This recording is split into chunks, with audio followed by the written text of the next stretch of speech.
Rabbi Leah Citrin comes to Westchester Reformed Temple, where she will not only be an associate rabbi of the congregation, but she will also, and especially, direct our Jewish Learning Lab. She comes following 6 years at Temple Beth Or in Raleigh, North Carolina, as rabbi and Jewish educator in that congregation. Her growing presence, not only in her previous congregation, now here at WRT, is most recently marked by her election to the Board of Governors of the Hebrew Union College Jewish Institute of Religion in her capacity as the chair of the HUC Alumni Association, and we are thrilled to have her leadership being expressed on the Reform Movement's international stage as well. Of course, all of this flowering of her Jewish leadership comes from seeds that were planted in deep and fertile soil right here at Westchester Reformed Temple. She is a true bat bayit, which literally means a daughter of the house. This is Rabbi Leah Citrin's synagogue of origin, having grown up with her family, her parents Joanne and Barry, and her sister Abby, right here celebrating Shabbat each week and sharing Shabbat, learning, and that's all good.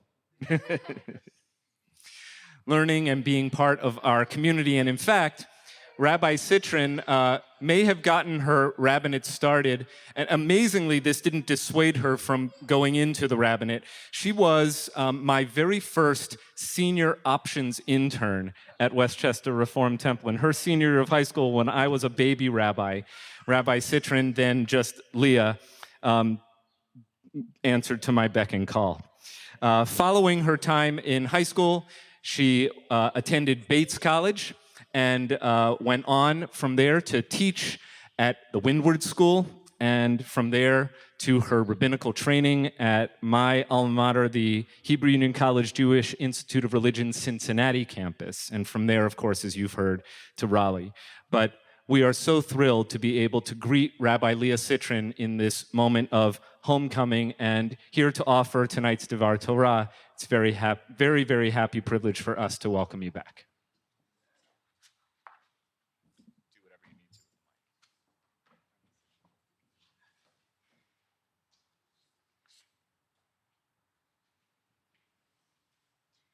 I'm going to count to 5, and then you are going to give me that thing that you are not supposed to have. This is a sentence I find myself saying a lot lately to our 2-year-old. I'm grateful she still complies most of the time. Even if she isn't thrilled about the idea, she will hand it over. But not until I count. Sometimes she even asks for me to count. What is it about the counting that changes her willingness to comply? She definitely still wants whatever it is that she has. For Eliana, my counting is a buffer.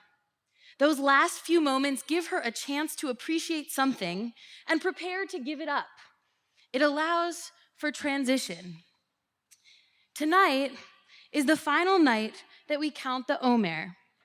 For almost 7 weeks now, we have been Jewishly counting each day as we head from slavery in Egypt at Passover toward the freedom to worship God and receive the 10 Commandments at Shavuot.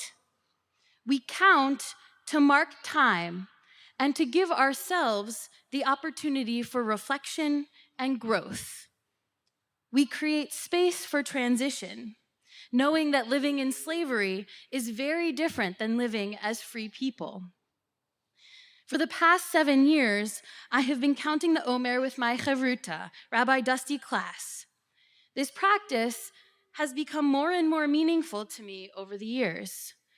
I ground myself in Jewish time and appreciate each moment in the present. Time moves so rapidly that counting each day allows me to pause and be conscious of it.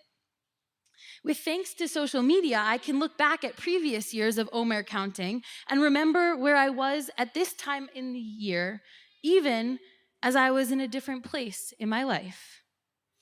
This year, the counting of the Omer has been particularly valuable as these past 7 weeks have been extra full. Packing an entire house and moving 6 beings, 2 adults, 2 kids, 2 dogs, from North Carolina to New York has been a challenge, even when it means, in some ways, coming to a place that I know. Every night after I put the girls to bed, I paused in the middle of the chaos of boxes and packing tape and bubble wrap to sit down, color the Omer, and ponder the question or prompt my Omer coloring book presented.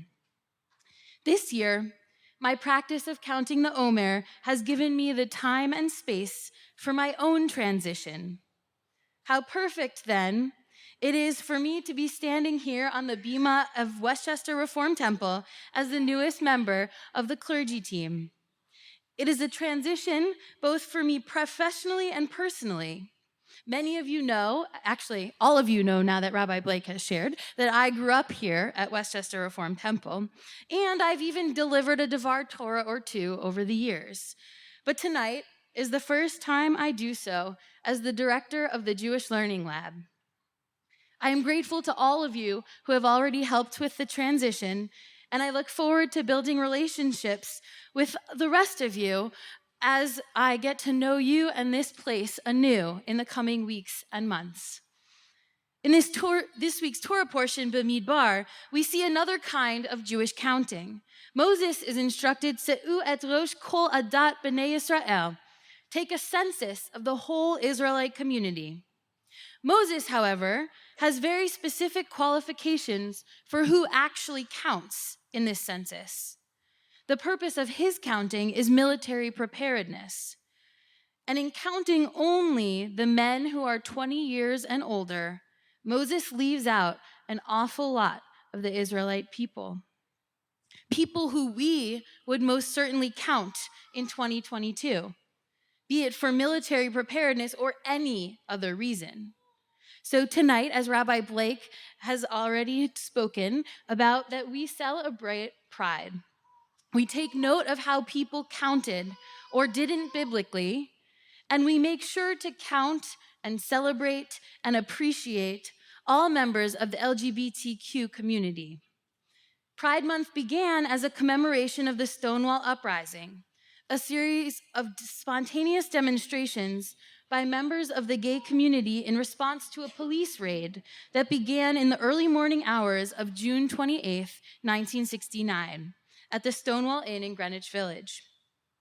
The police raid was allegedly related to liquor license issues, but the larger issue was that gay and lesbian people had nowhere safely to gather. In 1969, they fought back, and every year since then, in honor and in memory of those events, the LGBTQ community has come together in celebration, showing up in community to remind the world we count. Every person counts, and every person is deserving of the same rights, regardless of gender identity, sexual orientation, race, religion, or socioeconomic status. Beginning in 1999, the United States named June Pride Month, an opportunity to come together across the country to show support, allyship, and partnership with the LGBTQ community, to make sure that this population knows that they count. We all count. And so I will close tonight by inviting you to join me in counting the Omer for the last time this year. The tradition is to not say the number we are about to count until after the blessing. So I will tell you that last night was 48 days of the Omer. We begin with a blessing. The blessing is the formula that you recognize, and the last 3 words are Al Sfirat HaOmer. So I invite you to join with me. Baruch Atah Adonai, Eloheinu melech haolam, asher kidshanu b'mitzvotav v'tzivanu al sfirat haomer, hayom arba'im v'teisha, shehem sheva shavuot la'omer. Today is 49 days, which is 7 weeks of the Omer. Shabbat Shalom.